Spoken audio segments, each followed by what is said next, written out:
We think charisma is about charm, but it's deeper than that. It's the confidence to be yourself without apology. It's the power to connect without trying to impress. Charisma begins the moment you stop trying to be liked and start genuinely liking others. I'm going to show you the mindset behind real influence, how to build presence, credibility, and magnetic confidence. Subscribe to our channel if you're ready to master your mind, and tell us, where are you watching from? You know what fascinates me about human nature? Our desperate attempt to fit in when we were designed to stand out. I've spent decades teaching people about success, and I'll tell you this, the moment you try to blend in is the moment you lose your power to influence. Let me share something profound with you. In all my years of studying human behavior, I've never once met a truly charismatic person who was trying to be like everyone else. Never. Not once. Think about that for a moment. You see, we're all born with this remarkable gift, our uniqueness. But somewhere along the way, society convinced us that standing out is dangerous, that fitting in is safe. I'm here to tell you that's the biggest lie you've ever been told. When I first started teaching public speaking, I noticed something interesting. The students who struggled the most weren't the ones who lacked talent. They were the ones who were trying desperately to be what they thought a good speaker should be. They'd put on this mask, this persona they thought would impress others. And you know what happened?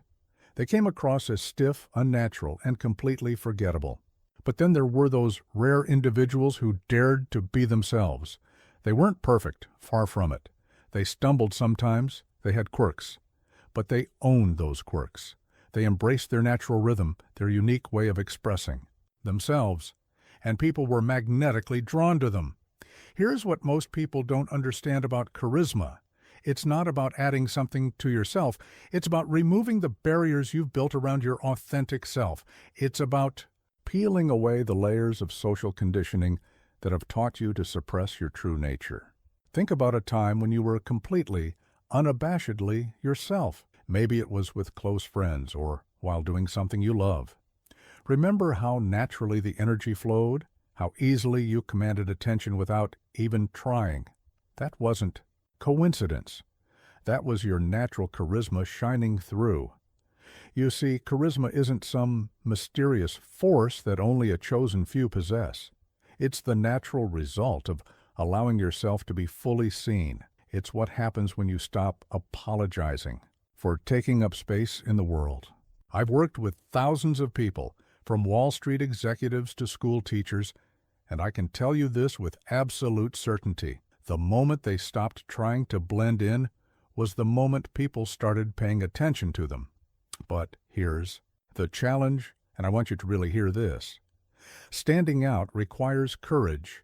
It requires you to be willing to be misunderstood, to be criticized, to be talked about.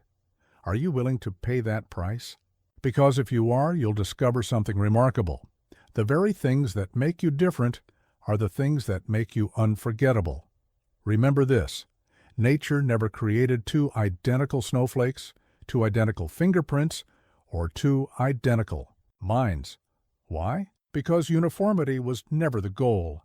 Excellence comes in infinite varieties. Your job isn't to fit into someone else's mold. It's to break it entirely and create your own. So let me ask you this. What parts of yourself have you been hiding?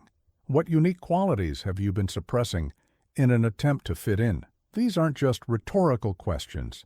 They're the key to unlocking your natural charisma. Starting today, I want you to make a commitment. Stop trying to blend in.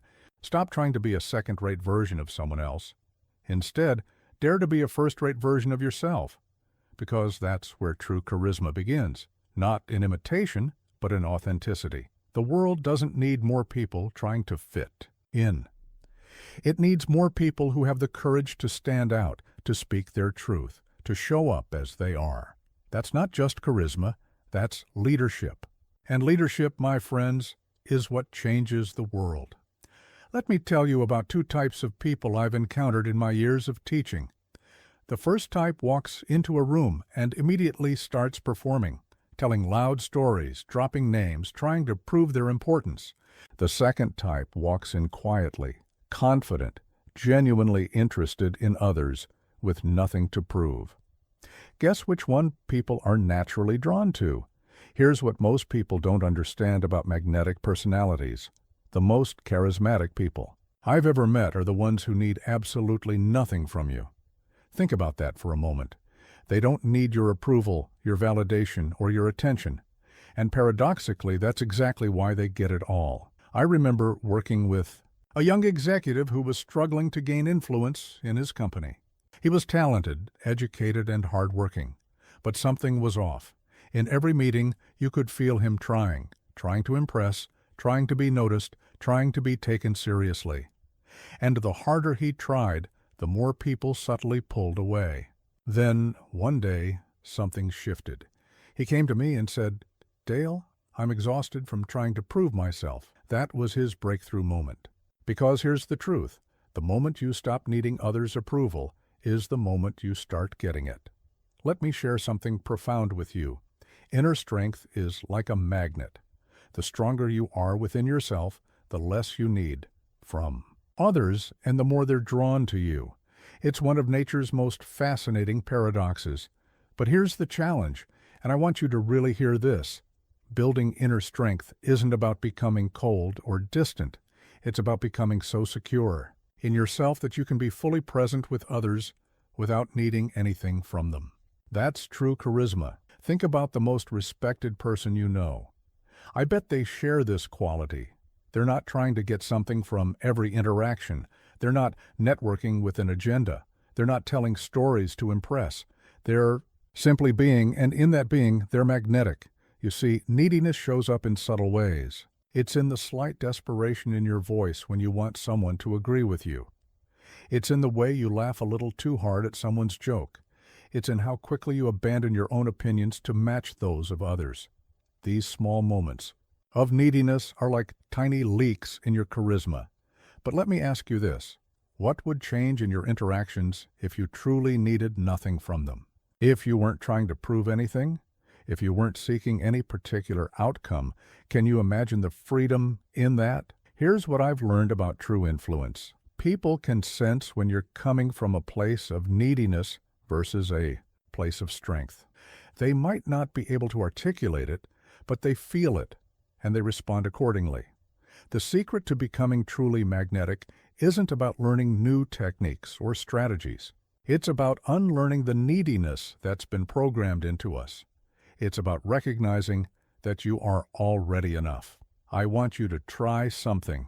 In your next interaction, go in with absolutely no agenda. Don't try to impress. Don't try to be liked. Don't try to get anything. Just be fully present, genuinely interested, and completely detached from the outcome. Watch what happens. You'll likely notice something remarkable. When you stop needing people to respond to you in a certain way, they start responding to you in ways you never expected. That's the power of non-neediness. Remember this, the most powerful person in any room is the one who could walk away from it without losing their sense of self. That's not arrogance, that's inner strength. And inner strength, my friends, is irresistibly attractive. Let me tell you something that might surprise you. The mirror you look into every morning isn't just reflecting your appearance, it's reflecting your relationship with yourself. And that relationship, it's the foundation of every other relationship you'll ever have. I've spent years teaching people how to influence others, but here's what I've learned. Before you can command a room, you must first make peace with your own reflection. Not just the physical one, I'm talking about the deeper reflection of who you are. Here's what most people don't understand about confidence. It's not about thinking you're better than others. It's about being at peace with who you are. Let me say that again because this is crucial. True confidence isn't superiority. It's self-acceptance. I remember working with a woman who was brilliant in every way, but she couldn't hold eye contact with herself in the mirror for more than a few seconds. "Dale," she told me, "I can speak to hundreds of people, but I can't face myself." That's when I realized we've been teaching confidence backward. You see, most people try to build confidence from the outside in. They focus on achievements, accolades, external validation. But real confidence, the kind that attracts people and opportunities, builds from the inside out. It starts with that person in the mirror. Let me share a simple but powerful exercise I've taught to thousands. Every morning, look yourself in the eye and say one thing you genuinely appreciate about yourself. Not your accomplishments, not your possessions, something about who you are at your core. At first, it might feel uncomfortable, even foolish. That discomfort, that's where the growth begins. But here's the fascinating part about self-respect. It's contagious. When you truly respect yourself, people can sense it. It shows in how you carry yourself, how you speak, how you respond to criticism. It's like an invisible force field that protects you from seeking validation in all the wrong places. I've noticed something remarkable in my years of teaching. The people who command the most respect from others are invariably those who first commanded it from themselves. They've done the inner work. They've faced their own reflection and made peace with what they saw. Think about this. How many times have you dimmed your light because you were afraid of outshining others? How often have you apologized for your success, your intelligence, your natural gifts? That stops today, because true charisma isn't about dimming your light, it's about giving others permission to shine alongside you. Here's a truth that might be hard to hear. If you can't stand confidently before your own reflection, you'll always be seeking validation in the eyes of others. And that seeking, it's like quicksand for charisma. The more desperately you search for approval, the faster your influence sinks. But let me ask you this. What would change in your life if you became your own biggest supporter? If the voice in your head spoke to you with the same respect you show to others? Can you imagine the energy you'd project if you walked through life knowing, truly knowing, that you are enough? You see, learning to love the mirror isn't about vanity, it's about integrity. It's about aligning who you are with who you present to the world. When there's no gap between those two versions of yourself, that's when your charisma becomes unstoppable. I want you to try something tomorrow morning. Stand before your mirror, look yourself in the eye, and have a conversation with yourself. Yes, out loud. Tell yourself what you're proud of, what you're working on, what you're committed to. Be as honest with yourself as you would be with your closest friend. Remember this, the relationship you have with yourself sets the tone for every relationship you'll ever have. When you learn to love the mirror, to truly respect and accept who you are, you'll find that the world naturally begins to reflect that love back to you. That's not just confidence, that's unshakable self-worth. And in a world of endless comparison and criticism, unshakable self-worth is the most magnetic force there is. Have you ever noticed how some people seem to arrive before they physically enter a room? Their presence precedes them like a wave of energy that shifts the atmosphere. This isn't magic, it's mastery. And today, I'm going to show you how it works. Let me tell you about something I've observed after decades of studying human behavior. The most influential people don't just walk into rooms, they claim them first in their minds. Long before they turn that doorknob, they've already decided how they'll affect the space they're about to enter. Here's what most people don't understand about presence. It begins in your mind, hours or even days before you physically show up. The moment you receive that invitation, schedule that meeting, or plan that presentation, that's when your presence begins to take shape. I remember working with a corporate executive who always seemed frustrated that he wasn't being taken seriously. In meetings, "Dale," he said, "I say all the right things, but nobody seems to listen." When I asked him about his preparation, he showed me pages of notes and statistics. But when I asked him how he prepared his presence, he looked at me blankly. You see, most people prepare their words, their data, their arguments, but they completely forget to prepare their energy, their intention, their presence.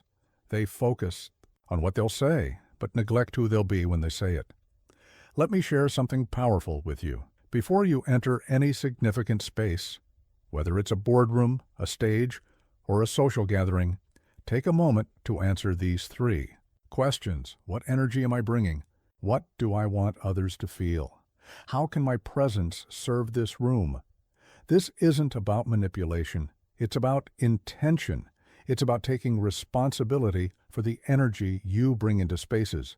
Because here's the truth, you're always influencing the rooms you enter, whether you're conscious of it or not. The only question is whether you're influencing them by design or by default. Think about the last time you felt truly confident entering a space. What was different about your mindset? I bet you had clarity about your purpose. I bet you weren't questioning your right to be there. That's not coincidence. That's presence. But here's the challenge, and I want you to really hear this. Owning a room isn't about dominating it. It's not about making everything about you. True presence isn't about overshadowing others. It's about elevating the entire space. I've noticed something fascinating. The most powerful presence often comes from the quietest confidence. It's not about being the loudest or the most dramatic. It's about being the most centered, the most purposeful, the most present. Let me ask you this. What would change if you started treating every room you enter as sacred space? If you saw every interaction as an opportunity to lift the energy, to bring clarity, to create value? Can you imagine the impact you'd have if you approached each space with that level of intention? Here's a practice I want you to try. Before your next important engagement, take 5 minutes of complete silence. Close your eyes. Visualize the space you're about to enter. See yourself walking in with complete clarity of purpose. Feel the quiet confidence in your steps. Imagine your presence as a positive force that naturally elevates the room. Remember this, your presence is your power. It's not something you turn on when you enter a room. It's something you cultivate constantly. It's the cumulative effect of how you carry yourself, how you think about yourself, and most importantly, how you think about your impact on others. The secret to commanding presence isn't about being the most charismatic person in the room. It's about being the most intentional. It's about knowing exactly what you're bringing to each space you enter and delivering it with quiet confidence. Because when you own your presence, you own your power. And when you own your power, you can transform any room you enter, not through force, but through the natural magnetism of purposeful presence. In all my years of studying human nature, I've noticed something remarkable. People don't follow talent. They don't follow success. They don't even follow intelligence. They follow stability. They are drawn to those who remain steady when everything around them is chaos. Let me share something profound with you. The most charismatic people I've ever met weren't the ones who could light up a room with their energy. They were the ones who could calm a room with their presence. Think about that for a moment. In a world of constant noise and drama, stillness has become the ultimate power. Here's what most people don't understand about being unshakable. It's not about suppressing emotions or pretending nothing affects you. It's about developing such a strong inner core that you can experience everything without being destabilized by anything. I remember working with a business leader during a company crisis. Everyone around her was panicking, pointing fingers, spreading anxiety. But she moved through the chaos like a rock through water, present, responsive, but never reactive. When I asked her secret, she said something I'll never forget. I decided long ago that my peace was not up for negotiation. You see, in today's world, everyone's trying to stir up emotions, to create drama, to amplify everything.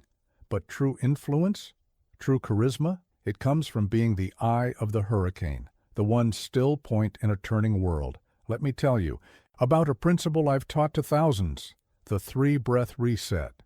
When chaos erupts around you, and it will, take 3 deep breaths. First breath, acknowledge the situation. Second breath, release your reactive impulse. Third breath, choose. Your response simple? Yes. Powerful? Absolutely. But here's the challenge, and I want you to really hear this. Being calm isn't about being passive. The most unshakable people I know are also the most engaged. They're fully present, deeply caring, intensely focused. They just refuse to be destabilized by external chaos. Think about the people you trust most in your life. I bet they share this quality, a certain steadiness, a reliability that goes beyond words. That's not coincidence. We are naturally drawn to those who can maintain their center when everything else is spinning. I've noticed something fascinating. In my years of teaching, the ability to remain calm in chaos isn't just a personal virtue, it's a form of leadership. When you maintain your composure, you give others permission to find theirs. Your stillness becomes a sanctuary for those around you. Let me ask you this. What would change in your life if nothing could shake your inner peace? If you could face any situation, any criticism, any setback, any challenge, with unshakable composure? Can you imagine the influence you'd have if you became known as the person who never loses their center? Here's a truth that might be hard to hear. Most people are running around trying to prove how important they are through their words, their actions, their achievements. But true importance, true influence, it radiates from stillness. I want you to try something. The next time you're in a heated situation, whether it's a difficult conversation, a crisis at work, or even just a moment of personal stress, practice being the calm. Don't just act calm. Be calm. Feel your feet on the ground. Slow your breathing. Soften your gaze. Watch what happens to the energy around you. You see, being unshakable isn't about being untouchable or unemotional. It's about being so grounded in your own center that you can engage fully with life without being tossed around by its storms. It's about having the strength to feel everything, but the wisdom to not let everything control you. Remember this.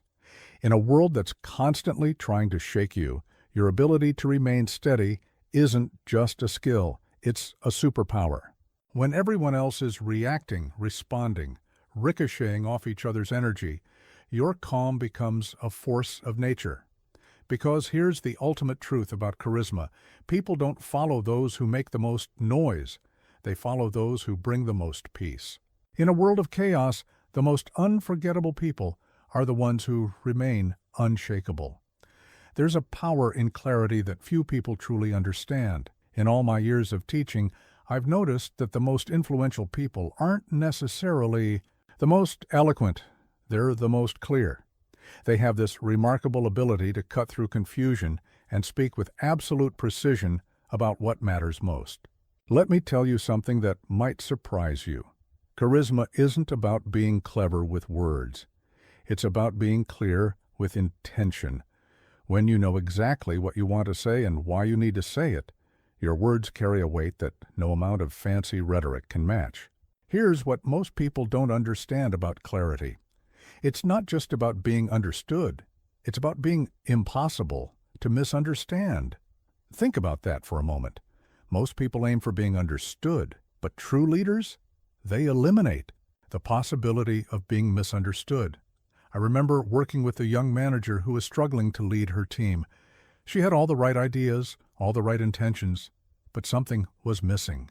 When I observed her communications, I noticed she was hiding her directives in cushions of unnecessary words, afraid to be too direct. I was trying to be nice, she told me, but in reality, she was being unclear, and unclear is unkind. You see, clarity is a form of respect, both for yourself and for others. When you speak with clarity, you're saying, I value your time enough to get straight to the point. I respect you enough to be direct. Let me share a principle I've taught to thousands.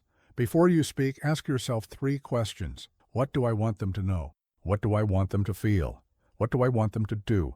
If you can't answer these questions with crystal clarity, you're not ready to speak. But here's the challenge, and I want you to really hear this. Clarity isn't just about what you say. It's about what you don't say. The most charismatic communicators know that every unnecessary word dilutes their message. They've learned the art of elegant elimination. Think about the most powerful speeches in history, the ones that moved nations, that changed minds, that inspired action. They weren't complicated. They weren't cluttered. They were crystal clear. About one thing, their purpose. I've noticed something fascinating. The clearer you become about your message, the more confident you become in delivering it.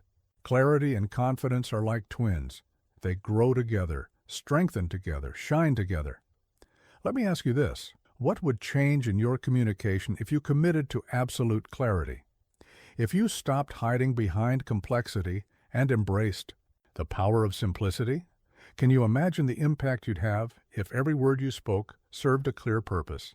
Here's a truth that might be uncomfortable. Most people use complexity as a shield. They hide behind big words and complicated explanations because they're afraid of being exposed, challenged, or questioned. But true charisma, it strips away the unnecessary and stands naked in its clarity. I want you to try something. Before your next important conversation, write down your message in one sentence. Not what you plan to say, what you need them to understand. Make it so clear that a child could grasp it. Then build your communication around that core of clarity. You see, the charisma of clarity isn't just about being understood, it's about being memorable. When you speak with clarity, you give people something they can hold on to, something they can act on, something they can share with others. Remember this. In a world drowning in information but starving for wisdom, clarity is more than a communication skill. It's a form of leadership. When you speak with clarity, you don't just convey information, you create understanding. And understanding, that's where true influence begins. Because here's the ultimate truth about charismatic communication. People don't follow what they can't understand. They don't act on what confuses them. They don't remember what they can't grasp. But when you speak with clarity, that's when your words become unforgettable. Let me tell you about two leaders I once worked with. Both were successful, both were accomplished, both had impressive achievements. But one filled rooms with their ego, while the other filled rooms with inspiration. Same level of success, vastly different impact. The difference? One understood the line between confidence and arrogance. Here's what most people don't understand about true confidence. It doesn't need to announce itself. It doesn't need to dominate conversations or diminish others to shine. Real confidence is like a full cup. It doesn't need to prove its fullness to anyone. I've spent decades studying human behavior, and I've noticed something remarkable. The most confident people I've ever met rarely talk about their achievements. They're too busy being interested in others. Think about that for a moment. While arrogance is self-absorbed, confidence is self-assured enough to focus outward. Let me share a profound truth I've learned. Confidence attracts, arrogance repels. Confidence says, I can do this. Arrogance says, only I can do this. Confidence lifts others. Arrogance diminishes them. The difference might seem subtle, but its impact is enormous. I remember working with a brilliant entrepreneur who couldn't understand why his team was disengaged. His track record was impressive, his expertise undeniable. But every time he spoke, the energy in the room deflated. I'm just being confident, he told me. But what he was really doing was making everyone else feel small. You see, true confidence has a peculiar quality. It makes others feel more confident too. When you're genuinely confident, you don't need to prove your worth by highlighting others' shortcomings. Your strength doesn't require others' weakness to stand out. Here's a principle I've taught to thousands. Before you speak about your achievements, ask yourself, am I sharing this to help others grow, or am I sharing this to prove my own worth? The answer to that question marks the line between confidence and arrogance. But here's the challenge, and I want you to really hear this. Being confident without being arrogant isn't about dimming your light. It's about using your light to illuminate the path for others. It's about being secure enough in your own achievements that you don't need constant acknowledgement. I've noticed something fascinating in my years of teaching. The most charismatic people have this remarkable ability to make you feel like the most interesting person in the room. They're confident enough to let others shine. They know their worth isn't diminished by acknowledging the worth of others. Think about someone you truly admire, someone whose presence makes you feel bigger, not smaller. I bet they share this quality. They're secure enough in themselves to celebrate others. That's not weakness. That's the height of confidence. Let me ask you this. What would change in your interactions if you focused less on proving your value and more on providing value? If instead of telling people how good you are, you showed them how good they could be? Here's a truth that might be uncomfortable. Every time you feel the need to remind others of your achievements, ask yourself what insecurity is driving that need. Because true confidence doesn't need constant external validation, I want you to try something. In your next interaction, make a conscious decision to listen more than you speak, to ask more than you tell, to be interested rather than interesting. Watch what happens to your influence when you stop trying to prove it. You see, the secret to walking the line between confidence and arrogance lies in your focus. Arrogance is self-focused. It's about proving your worth to others. Confidence is other-focused. It's about adding worth to others. Remember this. The most powerful form of confidence isn't in what you say about yourself. It's in how you make others feel about themselves. When you're truly confident, you don't need to tell people you're valuable. You show them they're valuable. Because here's the ultimate truth about charismatic confidence. People won't remember what you achieved nearly as much as they'll remember how you made them feel. Be the kind of confident that lifts others. That's not just charisma. That's leadership. In all my years of studying human relations, I've discovered one truth that stands above all others. The moment you talk down to someone is the moment. You lose your power to influence them. It doesn't matter how right you are, how much you know, or how impressive your credentials are. Condescension kills charisma instantly. Let me tell you something that might surprise you. True leaders don't need to remind others that they're leading. They don't need to emphasize their superiority or highlight others' mistakes. Their leadership is evident in how they lift people up, not in how they talk down. Here's what most people don't understand about influence. When you make someone feel small, you don't demonstrate your greatness. You demonstrate your insecurity. Think about that for a moment. Every time you talk down to someone, you're actually revealing your own limitations, not theirs. I remember working with a brilliant professor who couldn't understand why his students weren't engaging with his material. His knowledge was extraordinary, his expertise unquestionable.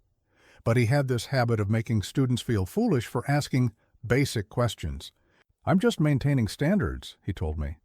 But what he was really doing was building walls between himself and his students. You see, the most powerful form of communication happens on level ground. When you speak to someone as an equal, regardless of their title, education, or status, you create a space where real connection can occur, where real learning can happen, where real influence becomes possible. Let me share a principle I've taught to thousands. Before you speak, ask yourself, would I appreciate being spoken to this way? If the answer is no, change your approach. Because here's the truth. People might forget what you said, but they never forget how you made them feel. But here's the challenge. And I want you to really hear this. Speaking to others with respect isn't about lowering your standards or compromising your expertise. It's about creating an environment where others feel safe to learn, to grow, to make mistakes, to ask questions. I've noticed something fascinating. The truly great teachers, leaders, and influencers I've met all share this quality. They have the ability to explain complex ideas simply without making others feel simple for needing the explanation. That's not just skill, that's wisdom. Think about the people who've had the most positive influence in your life. I bet they never talked down to you. I bet they made you feel capable, worthy, intelligent, even when they were correcting you or teaching. Use something new. Let me ask you this. What would change in your relationships if you committed to never talking down to anyone? If you approached every interaction with the assumption that you have as much to learn as you have to teach? Here's a truth that might be uncomfortable. Often when we talk down to others, it's because we're trying to maintain our own sense of superiority. We're protecting our ego rather than protecting our influence. I want you to try something. In your next interaction, especially with someone you might normally talk down to, make a conscious effort to speak as if you're talking to someone you deeply respect. Watch how the simple shift changes the entire dynamic. You see, talking down to others isn't just unkind, it's ineffective. It creates resistance, resentment, and disconnection. It builds walls exactly where you need to build bridges. Remember this: your knowledge, your experience, your achievements, these things don't give you the right to diminish others. They give you the responsibility to elevate them. That's not just good manners, that's powerful leadership. Because here's the ultimate truth about influence. People don't learn from those who make them feel inferior. They don't grow in environments where they feel belittled. They don't follow leaders who talk down to them. They follow those who lift them up while lifting them higher. The next time you're tempted to talk down to someone, whether it's an employee, a student, a child, or anyone else, remember this: true charisma doesn't diminish others to demonstrate its worth. It elevates others to reveal its value. Let me share something powerful with you. Words are just vessels. It's the energy behind them that moves people. In all my years of teaching human relations, I've noticed that people don't just listen to what you say. They feel who you are. And that feeling, that's what they follow. Here's what most people don't understand about influence. Your energy speaks before your words do. You can have the perfect script, the most compelling arguments, the most impressive facts, but if your energy doesn't match your message, people won't buy what you're selling. I remember working with a passionate entrepreneur who couldn't understand why his team wasn't catching his vision. His ideas were brilliant, his plans were solid, but something was missing. When I observed him presenting, I noticed a disconnect. He was speaking about excitement, but his energy was flat. He was talking about passion, but his presence was mechanical. You see, humans are emotional beings first and logical beings second. We don't just process information, we feel it. Think about that for a moment. Every great movement in history, every transformative idea, every lasting change, it started with energy, not just words. Let me tell you about a principle I've taught to thousands, the energy mirror principle. People will naturally mirror the energy you bring into a room. If you're truly excited, they'll feel excitement. If you're genuinely passionate, they'll feel passion. If you're authentically confident, they'll feel confidence. But here's the challenge, and I want you to really hear this. You can't fake energy. People can smell inauthentic enthusiasm from a mile away. The energy I'm talking about isn't about being loud or performative. It's about being genuinely connected to your message, your vision, your purpose. I've noticed something fascinating in my years of teaching. The most influential people have this remarkable ability to transfer their emotional state to others. They don't just communicate ideas, they transmit energy. They don't just share information, they share vision. Think about the last time you were truly inspired by someone. I bet it wasn't just their words that moved you. It was something else. Something you felt in their presence. Something that made you believe not just in what they were saying, but in what was possible. Here's what I've learned about vision. It's not just a picture of the future. It's a feeling about what's possible. When you can make others feel the future you see, that's when they'll move mountains to help you create it. Let me ask you this. What would change if you focused not just on what you're saying, but on the energy you're bringing to every interaction? If you treated every conversation as an opportunity to transfer not just information, but inspiration. Here's a truth that might be uncomfortable. If you're not feeling it, they won't feel it. If you're not moved by your own vision, you won't move others. If you're not energized by your own message, you won't energize others. I want you to try something. Before your next important interaction, take a moment to connect with why your message matters, not just intellectually, but emotionally. Feel it in your bones. Let it fill you up. Then speak from that place of genuine connection. You see, charisma isn't about manufacturing energy, it's about channeling it. It's about being so deeply connected to your message that your energy naturally overflows and touches others. It's about being so clear in your vision that others can't help but see it too. Remember this: people don't follow logic, they follow feeling. They don't commit to plans, they commit to energy. They don't buy into ideas, they buy into the enthusiasm and conviction behind those ideas. Because here's the ultimate truth about influence. When your energy aligns with your vision, when your presence matches your purpose, when your enthusiasm is authentic and your passion is palpable, that's when your words become more than words. They become forces of change. Your energy is your message. Your presence is your power. Your vision, when felt not just heard, becomes a magnetic force that draws people toward possibility. That's not just communication. That's charismatic leadership. Let me tell you something powerful. The most magnetic thing you can be is yourself. Not a polished version of yourself. Not a strategic version of yourself. Not a carefully curated version of yourself. Just yourself. Fully, unapologetically, authentically yourself. Here's what most people don't understand about authenticity. It's not just about being honest. It's about being whole. It's about bringing all of who you are to everything you do, your strengths and your struggles, your confidence and your doubts, your victories and your lessons learned. I remember working with a young leader who was trying so hard to be what she thought a leader should be. She had studied all the right books, mimicked all the right behaviors, said all the right things, but something was off. When I asked her who she was when nobody was watching, she broke down in tears. "I don't even know anymore," she said. "You see, we're living in a world that's constantly telling us to be more of this, less of that, to polish our rough edges, to hide our quirks, to fit into some predetermined mold of success. But here's the truth. Your quirks are your power. Your uniqueness is your strength. Your authenticity is your charisma." Let me share a principle I've taught to thousands: the mirror test. At the end of each day, can you look in the mirror and say, "Today, I was truly myself"? Not perfect, not flawless, but genuine. Because here's what I've learned.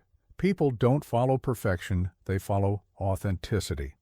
But here's the challenge. And I want you to really hear this. Being fully yourself takes courage. It means being willing to be seen, really seen. It means being willing to be different, to stand out, to maybe even make some people uncomfortable with your truth. I've noticed something fascinating in my years of teaching. The most magnetic people aren't the most perfect. They're the most real. They've learned that their power lies not in hiding their humanity, but in embracing it. They understand that their struggles make them relatable. Their imperfections make them trustworthy. Their realness makes them magnetic. Think about the people you trust most deeply. I bet they share this quality. They're the same person in every situation. They don't shape-shift to please others. They don't wear masks to fit in. They've learned the power of being consistently, unapologetically themselves. Let me ask you this. What parts of yourself have you been hiding in your pursuit of success? What unique qualities have you been suppressing because they don't fit the professional mold? What would change if you brought your whole self to every interaction? Here's a truth that might be uncomfortable. Every time you hide a part of yourself, you rob the world of something unique. Every time you try to fit in rather than stand out, you diminish your power to influence. I want you to try something. For one day, just one day, decide to be fully yourself in every interaction.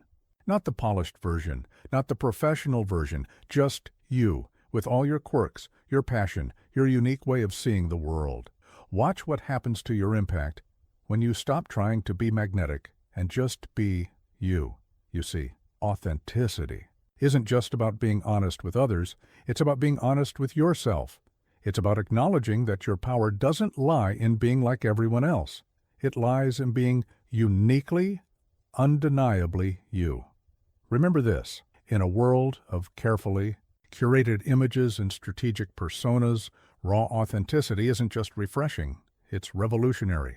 When you dare to be fully yourself, you give others permission to do the same. That's not just influence. That's transformation. Because here's the ultimate truth about charisma. People aren't looking for another perfect leader to make them feel inadequate. They're looking for a real human being who reminds them that their own humanity is their strength. Your authenticity is your superpower. Your realness is your charisma. Your willingness to be fully yourself. That's what makes you truly unforgettable. Let me tell you about a profound moment I witnessed in one of my seminars.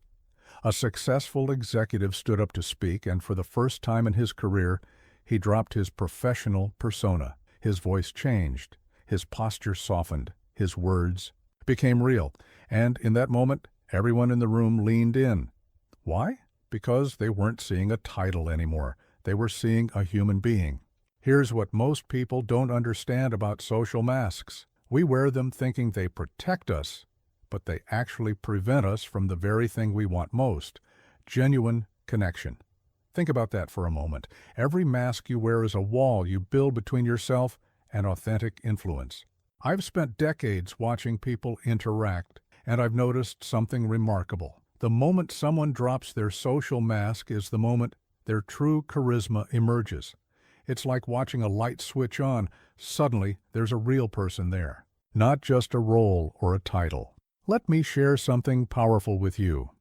Every time you pretend to be something you're not, you exhaust yourself and confuse others. Your body language says one thing, your words another, and your energy something else entirely. People might not know exactly what's off, but they feel it. I remember working with a young salesperson who was struggling to connect with clients. He had memorized all the scripts, mastered all the techniques, but something wasn't clicking. When I asked him to describe his product to me as if I were a friend, not a customer, everything changed. His entire energy shifted. Suddenly, he wasn't performing, he was sharing. And that made all the difference. You see, we've been taught that professionalism means putting on a certain face, speaking in a certain way, maintaining a certain image. But here's the truth. Real professionalism isn't about wearing a mask. It's about being authentically appropriate to the situation. Let me share a principle I've taught to thousands, the coffee shop test. Can you speak about your work, your passion, your ideas the same way you would over coffee with a trusted friend? Because that's when your true influence emerges, when you stop performing and start connecting. But here's the challenge, and I want you to really hear this. Dropping your social mask doesn't mean being unprofessional. It doesn't mean sharing everything or ignoring social context. It means being authentically yourself within appropriate boundaries. I've noticed something fascinating. The most influential people in any field have this remarkable ability to maintain their authenticity across all situations. They might adjust their volume, but they never change their voice. They might adapt their approach, but they never abandon their truth. Think about the last time you felt completely at ease with someone. Chances are they weren't wearing a social mask. They weren't trying to impress you or maintain some carefully crafted image. They were just being real, and that realness created space for connection. Let me ask you this. What masks have become so comfortable that you've forgotten you're wearing them? What parts of your authentic self have you hidden behind professional behavior? What would change if you dared to be more real? Here's a truth that might be uncomfortable. Every mask you wear requires energy to maintain. Every pretense you keep up drains your authentic power. Every false front you present diminishes your true charisma. I want you to try something. In your next interaction, consciously drop one social mask you usually wear. Just one. Maybe it's the always positive mask. Maybe it's the totally confident mask. Maybe it's the I have it all figured out mask. Notice what happens when you let yourself be real. You see, killing the social mask isn't about becoming unprofessional or inappropriate. It's about being authentically present in each moment. It's about trusting that your real self, appropriately expressed, is more compelling than any mask you could wear. Remember this. People aren't looking for perfection. They're looking for authenticity. They don't want to connect with your mask. They want to connect with you. When you drop the act, you create space for a real relationship, real influence, real impact. Because here's the ultimate truth about charisma. It's not about becoming someone else, it's about having the courage to be fully yourself. When you kill the social mask, you don't just change how others see you, you change how you see yourself. And that's where true transformation begins. In all my years of studying human relations, I've discovered one truth that stands above all others. The most powerful force in building influence isn't knowledge, isn't charisma, isn't even confidence. It's empathy. The ability to truly understand what another person is feeling, thinking, and needing is the foundation of all meaningful connection. Let me tell you something profound. Influence doesn't begin with speaking. It begins with understanding. Before you can move someone's mind, you must first understand their heart. Think about that for a moment. Every great leader, every influential figure I've ever met, had this remarkable ability to step into others' shoes. Here's what most people don't understand about empathy. It's not just about being nice or sympathetic. It's about developing a genuine curiosity about others' experiences. It's about listening not just to respond, but to understand. It's about seeing the world through their eyes, not just your own. I remember working with a brilliant manager who couldn't understand why his team wasn't embracing his vision. His ideas were solid, his strategy was sound, but something was missing. When I asked him what his team members were worried about, what kept them up at night, he couldn't answer. That's when everything changed. You see, people don't follow ideas. They follow understanding. They don't commit to plans. They commit to leaders who understand their hopes, their fears, their challenges. When you demonstrate true empathy, you create a connection that goes beyond logic and speaks directly to the heart. Let me share a principle I've taught to thousands. Before you try to influence anyone, ask yourself 3 questions. What are they feeling right now? What are they worried about? What do they hope for? Answer these questions and you'll know how to reach them. But here's the challenge, and I want you to really hear this. Real empathy isn't about agreeing with everyone or trying to please everyone. It's about understanding where they're coming from, even if you see things differently. It's about creating a space where people feel seen, heard, and understood. I've noticed something fascinating in my years of teaching.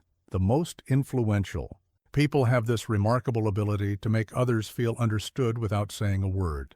It's in how they listen, how they observe, how they respond to both what's said and what's left unsaid. Think about the last time you felt truly understood by someone. Not just heard, but understood. Remember how that felt? That's the power of empathy. That's the foundation of real influence. Let me ask you this. What would change in your relationships if you focused less on being understood and more on understanding? If you approached every interaction with genuine curiosity about the other person's experience, here's a truth that might be uncomfortable. Most of us listen to respond, not to understand. We're so focused on making our point that we miss the opportunity to create real connection through understanding. I want you to try something. In your next conversation, make it your only goal to understand the other person's perspective completely. Don't think about what you'll say next. Don't plan your response. Just focus on understanding their world as they see it. You see, influence through empathy isn't about manipulation. It's about connection. It's not about using what you learn to get what you want. It's about using what you learn to create value for others. When you understand someone's world, you can help them navigate it better. Remember this: every person you meet is fighting a battle you know nothing about. Every person has hopes, fears, and dreams that shape their decisions. When you take the time to understand these, you don't just gain influence, you gain trust. Because here's the ultimate truth about influence. People don't care how much you know until they know how much you care. And they don't know how much you care until you show how much you understand. That's not just leadership, that's wisdom. Your ability to understand others isn't just a skill, it's a superpower. When you master empathy, you master influence, not through force, not through persuasion, but through genuine understanding. Let me share something powerful with you. The strongest force of influence isn't pushing, it's pulling. In all my years of studying human behavior, I've noticed that the most persuasive people never force their ideas on others. Instead, they create an irresistible invitation that makes others want to come closer. Here's what most people don't understand about persuasion. Force creates resistance. The harder you push, the harder people push back. But gentle persuasion, it's like water. It finds its way around obstacles, shapes landscapes over time, and has the power to move mountains not through force, but through persistence and patience. I remember working with a sales executive who was frustrated with his results. He had all the right arguments, all the right data, all the right closing techniques, but something wasn't working. "I feel like I'm in a boxing match with every customer," he told me. That's when I knew exactly what needed to change. You see, most people approach persuasion like a battle to be won, but true influence, it's more like a dance. You don't command your partner across the floor. You invite them to move with you. You create a connection that makes movement natural, effortless, desired. Let me share a principle I've taught to thousands, the open door approach. Instead of trying to push people through your door of ideas, create an opening so inviting that they want to walk through it themselves. Because here's the truth. People resist being changed, but they embrace opportunities to change. But here's the challenge, and I want you to really hear this. Gentle persuasion isn't about being weak or passive. It's about being strategic and respectful. It's about understanding that lasting influence comes not from overwhelming others' resistance, but from making that resistance unnecessary. I've noticed something fascinating in my years of teaching. The most persuasive people have this remarkable ability to make others feel like they're discovering things for themselves. They don't tell, they ask, they don't push, they guide. They don't demand, they inspire. Think about the last time you changed your mind about something important.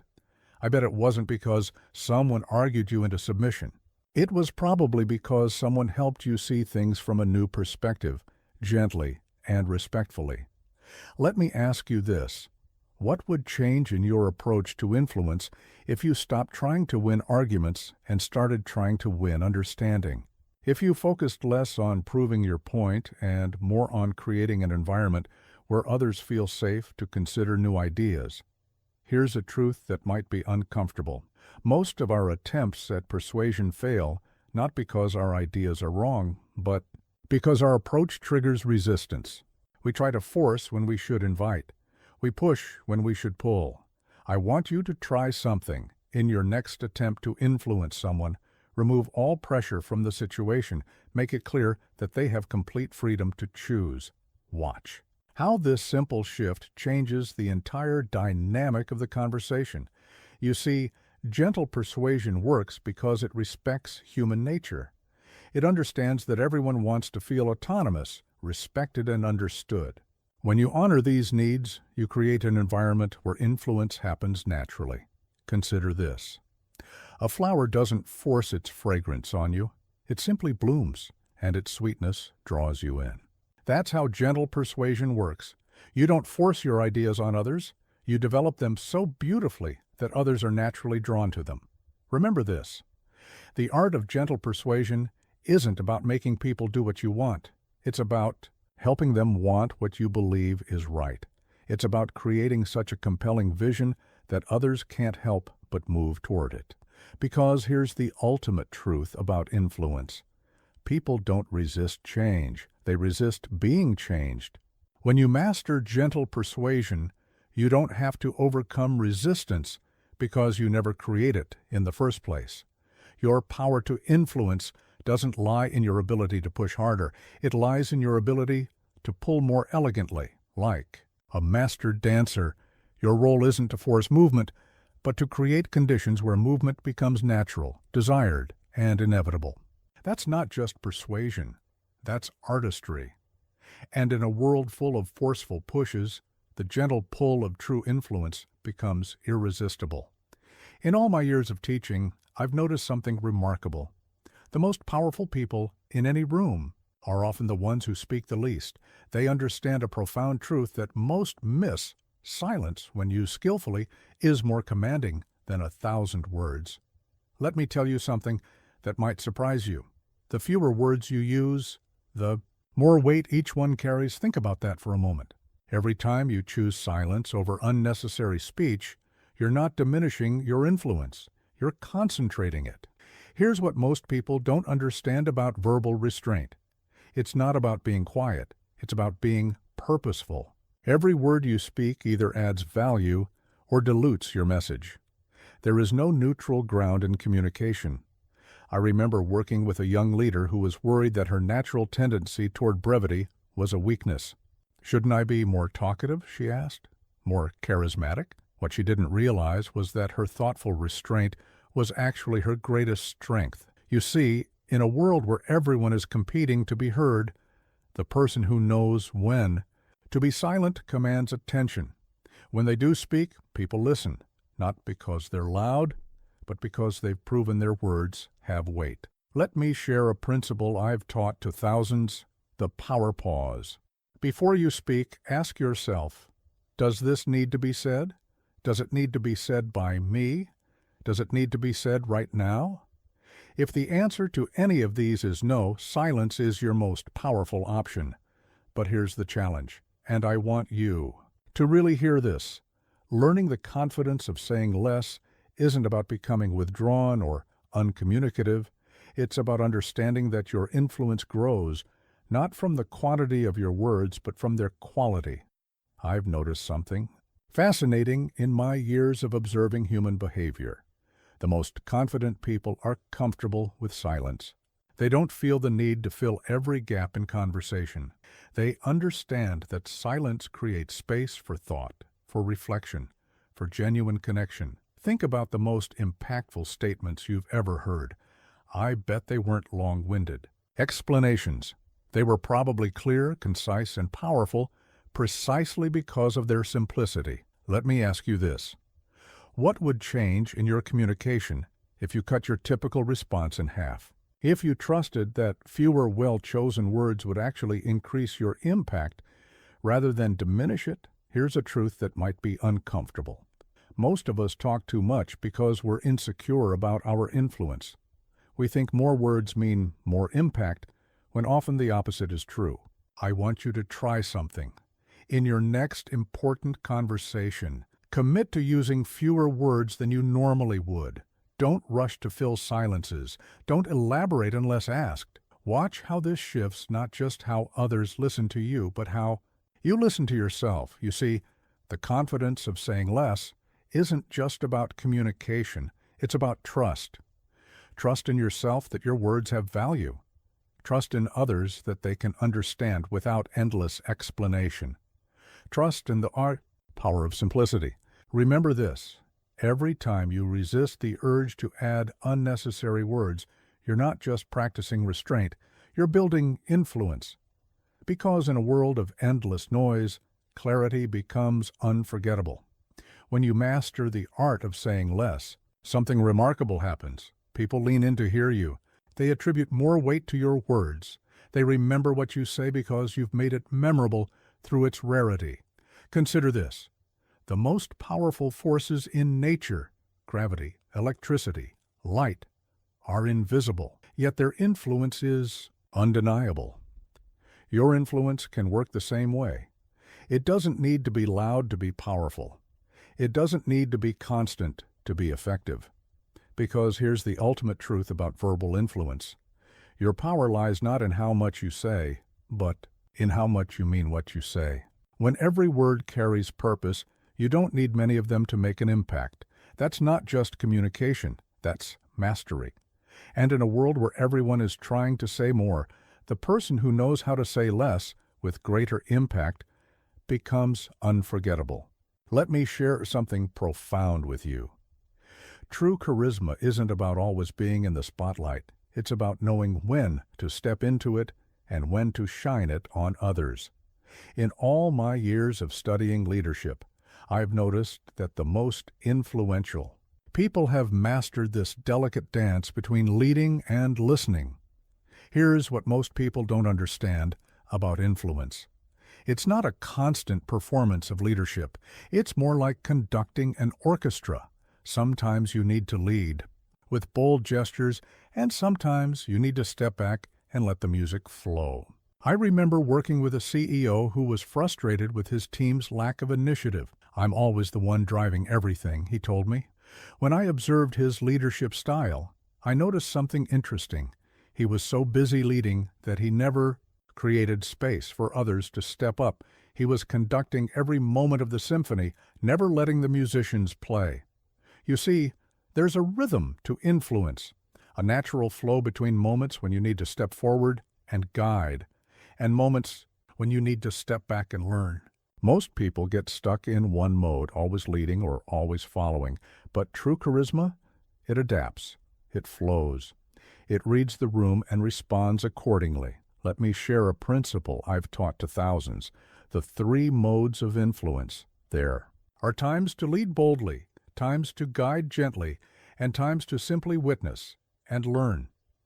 Your power lies not in mastering one of these modes, but in knowing when to use each one. But here's the challenge, and I want you to really hear this. Knowing when to lead and when to listen isn't about following a formula. It's about developing the sensitivity to read situations and the confidence to respond appropriately. Sometimes the most powerful leadership move is to be quiet and create space for others to emerge. I've noticed something fascinating in my years of teaching. The most charismatic people have this remarkable ability to shift gears seamlessly. They can command a room one moment and become its most attentive listener the next. This flexibility isn't weakness, it's wisdom. Think about the best conversations you've ever had. They probably had this natural rhythm, this dance between speaking and listening, leading and following, giving and receiving. That's not coincidence. That's the natural flow of human connection. Let me ask you this. What would change in your influence if you became as comfortable with listening as you are with leading? If you saw stepping back not as surrendering power, but as exercising it in a different way. Here's a truth that might be uncomfortable. Many of us stay in leadership mode too long because we're afraid of losing control. We think if we're not actively directing things, we're not leading. But sometimes the strongest leadership is shown in knowing when to be quiet and observe. I want you to try something. In your next group interaction, consciously cycle through all 3 modes. Start by leading, set a direction, or pose a question. Then shift to guiding, facilitate rather than direct. Finally, step back completely. And just observe. Watch how this dynamic flow energizes the entire group. You see, charisma that adapts is charisma that lasts. When you can move fluidly between leading and listening, you create an environment where everyone feels both challenged and supported, both guided and autonomous. Remember this, every person in your orbit has potential waiting to be unleashed. Sometimes they need your direction to find their path. Sometimes they need your guidance to stay on it. And sometimes, often more than we realize, they just need you to be quiet and create space for their own wisdom to emerge. Consider this. A great conductor knows when to lead with dramatic gestures and when to step back and let the orchestra play. Their influence isn't diminished when they do less. It's actually enhanced by their trust in the musicians. Because here's the ultimate truth about charismatic leadership. Your power doesn't come from always being in charge. It comes from always being in tune with the situation, in tune with others' needs, in tune with what each moment calls for. When you master this flow between leading and listening, you don't just become more influential, you become more valuable. Because you're no longer just a leader, you're a catalyst for bringing out the best in others. That's not just leadership, that's artistry. And in a world where many try to lead by force, the leader who knows when to listen becomes unforgettable. Let me tell you something powerful. Your eyes speak a language more profound than words could ever express. In all my years of studying human communication, I've discovered that what you say with your eyes can either amplify or completely contradict everything your mouth is saying. Here's what most people don't understand about eye contact. It's not just about looking at someone, it's about seeing them. Really seeing them. Think about that for a moment. When was the last time you felt truly seen by another person? Not just looked at, but actually seen? I remember working with a brilliant speaker who couldn't understand why his presentations weren't connecting with audiences. His content was excellent, his delivery was polished, but something was missing. When I watched him speak, I noticed his eyes were scanning the room, but never truly landing on anyone. He was looking at everyone, but seeing no one. You see, your eyes are like searchlights of sincerity. They reveal whether you're truly present or just going through the motions. They show whether you're genuinely interested or merely being polite. They communicate more about your intentions than all your carefully chosen words combined. Let me share a principle I've taught to thousands: the 3 levels of seeing. There's casual looking, the kind we do when we're distracted or disinterested. There's professional observation, the kind we do when we're gathering information. And then there's deep seeing, the kind that makes others feel truly acknowledged and understood. But here's the challenge, and I want you to really hear this. Mastering the language of eyes isn't about learning techniques or practicing patterns. It's about developing genuine presence and authentic interest in others. Because you can't fake genuine eye contact, people can feel the difference. I've noticed something fascinating in my years of teaching. The most charismatic people have this remarkable ability to make others feel like they're the only person in the room, and it starts with their eyes. They don't just maintain eye contact, they maintain eye connection. Think about someone who makes you feel truly heard when you speak to them. I bet they have this quality, this ability to listen with their eyes. They don't just hear your words, they see your meaning. They catch the subtle signals, the unspoken messages, the deeper truth behind your words. Let me ask you this. What would change in your interactions if you started listening with your eyes as much as your ears? If you approached each conversation with the intention not just to hear, but to truly see the person in front of you? Here's a truth that might be uncomfortable. Most of us use eye contact as a technique rather than a tool for connection. We follow the rules, maintain eye contact. For this many seconds, look away at this angle, but we miss the whole point of truly seeing others. I want you to try something. In your next conversation, focus less on what you should do with your eyes and more on what you can learn through them. Watch for the subtle signals, the micro-expressions, the moments of hesitation, the flashes of emotion that tell the real story. You see, your eyes don't just gather information, they transmit it. They send messages about your level of interest, your degree of presence, your depth of understanding. When you learn to use them consciously, you transform every interaction. Remember this: your eyes are windows, not walls. They should invite others in, not keep them at a distance. When you learn to see deeply, you create opportunities for genuine connection that words alone could never achieve. Consider this. In nature, eye contact is one of the most powerful signals. It can convey threat or trust, interest or indifference, connection or rejection. As humans, we've inherited this profound language. The question is, are we using it consciously? Because here's the ultimate truth about charismatic eye contact. It's not about how long you look. It's about how deeply. You see, when you master the art of seeing others, really seeing them, you create connections that words could never forge. That's not just communication, that's communion. And in a world where everyone is looking, but few are seeing, the person who masters this art becomes truly unforgettable. Let me share something profound with you. The most powerful form of charisma isn't about making yourself seen, it's about making others feel seen. In all my years of studying human relations, I've noticed that true influence doesn't come from impressing people. It comes from elevating them. Here's what most people don't understand about charisma. They think it's about standing out, about being the brightest star in the room. But real charisma, it's about helping others shine. Think about that for a moment. The most influential people I've ever met weren't focused on proving their own worth. They were invested in revealing the worth of others. I remember working with a talented executive who was frustrated with his impact. "I've achieved everything," he told me. "I have all the credentials, all the accomplishments, but something's missing." When I observed him in meetings, I noticed something interesting. He spent all his energy trying to impress, rather than trying to elevate. He was so focused on being seen that he forgot to see others. You see, there's a fundamental difference between impressing and elevating. When you try to impress, you create distance. You place yourself above others. But when you elevate, you create connection. You lift others up to join you.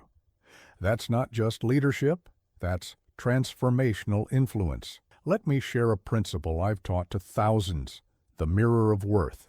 Every interaction is an opportunity to show someone their own value. Your role isn't to prove your importance, it's to help others discover their importance. But here's the challenge, and I want you to really hear this. Elevating others isn't about diminishing yourself. It's not about playing small or hiding your light. It's about using your light to illuminate the potential in others. That's true charisma. I've noticed something fascinating in my years of teaching. The most magnetic people have this remarkable ability to make others feel bigger in their presence, not smaller. They don't achieve this through grand gestures or dramatic actions. They do it through genuine recognition and authentic appreciation of others' worth. Think about someone who's had a profound impact on your life. I bet they shared this quality. They saw something in you that perhaps you hadn't even seen in yourself. They didn't just acknowledge your current reality. They recognized your potential. Let me ask you this. What would change in your relationships if you shifted your focus from being impressive to being elevating? If, instead of trying to be the most important person in the room, you tried to make everyone else feel important? Here's a truth that might be uncomfortable. Many of us waste enormous energy trying to prove our value when we could be creating value for others. We're so busy trying to be seen that we forget the power of helping others feel seen. I want you to try something. In your next interaction, make it your primary goal to help the other person feel more valuable after speaking with you than they did before. Watch how this simple shift transforms the entire dynamic of your relationship. You see, elevation isn't about empty compliments or false praise. It's about genuine recognition of others' worth. It's about creating an environment where people feel safe to grow, to stretch, to become more than they are. Remember this, every person you meet is carrying hidden potential, unrealized dreams, and untapped capabilities. Your role as a leader isn't to overshadow these qualities. It's to bring them into the light. Consider this. A lighthouse doesn't shine to show off its brightness. It shines to help others find their way. That's how true charisma works. Your power isn't in proving how special you are. It's in helping others discover how special they are. Because here's the ultimate truth about influence. People won't remember you for the ways you tried to impress them, but they'll never forget how you made them feel about themselves. When you master the art of elevation, you don't just influence people. You transform them. That's not just charisma, that's legacy. And in a world where everyone is trying to prove their worth, the person who helps others discover their worth becomes truly unforgettable. Let me share with you the most profound secret I've discovered in all my years of studying human relations. The ultimate source of lasting charisma isn't technique, isn't strategy, isn't even skill. It's love. Genuine, authentic, unshakable love for people. Here's what most people don't understand about charisma. They think it's about mastering external behaviors when it's really about mastering your internal state. When you genuinely love people, when you're truly invested in their success, their growth, their happiness, everything else falls into place naturally. I remember working with a leader who had studied every book on influence, mastered every technique of persuasion, and yet something was missing. "I do everything right," he told me, "but it feels mechanical." That's when I asked him a simple question: "Do you love your people?" His silence was revealing. You see, you can fake interest, you can fake attention, you can even fake caring for a while, but you can't fake love, and people can tell the difference. They might not be able to articulate it, but they can feel it. They can feel when your charisma comes from technique versus when it comes from genuine care. Let me share a principle I've taught to thousands: the heart-first approach.